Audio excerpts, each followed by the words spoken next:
Hello all, and welcome to a summary for our Iron Hearts campaign, a Mask the New Generation game. So, we opened up in the back alley as groups tried to split up, sending Apollo's chariot with two of the other members. Dawnbringer waited for those that she had summoned. As the agent arrived, he asked where the conflict was. She was told him to be patient, and he seemed disgruntled with that, but patiently waited.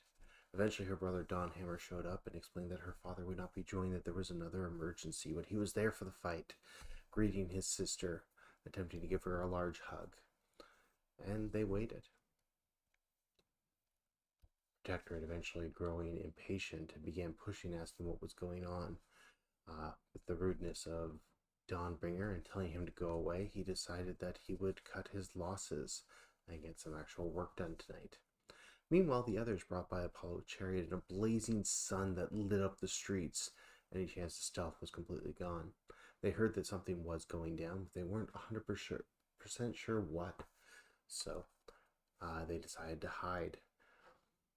As the orb followed them, lighting up their way, they were forced to use psychic constructs to hide themselves from the thugs who were monitoring the area, and eventually tried to shoo away Apollo's chariot, which, in a tantrum, shot into one of the buildings, and returned to Dawnbringer.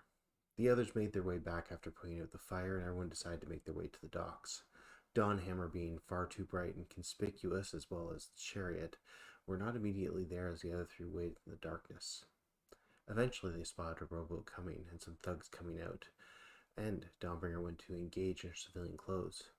The thugs tried to warn her that this was not a safe place to be, and as she began to push, a strike hit her from behind, sending her sprawling across the ground, something that shouldn't be done by an ordinary person. But there stood Revenant, looking hungry and ready to fight. Alley Cat leapt into action, the micro wire that they carry wrapping around Revenant's neck and pulling, realizing the undead's skin was almost impenetrable. It began to fight back. In a cluster of situations, thugs were burned alive by Apollo's chariot. The package was picked up by Mastermind, and Alley Cat did everything he could just to keep Dawnhammer from falling and being destroyed.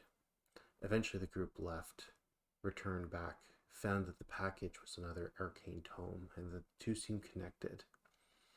It was late that night, deep into the evening, when the mayor called asking what was going on, telling them to turn on the news, where they seen Dawnhammer bringing up an excuse of how these people had passed, saying that a new villain named Firebug incinerated them. This led to a schism in the group and them dividing, doing their own thing.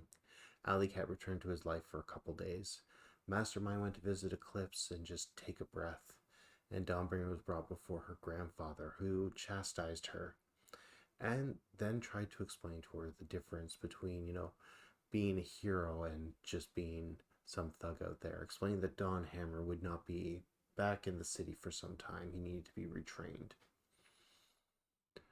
And with that, a few days passed. At the lacrosse game, Mastermind and Dawnbringer decided to attend, knowing that the theory of Bike Geist was attacking. Alley Cat was in the parking lot, unbeknownst to the others.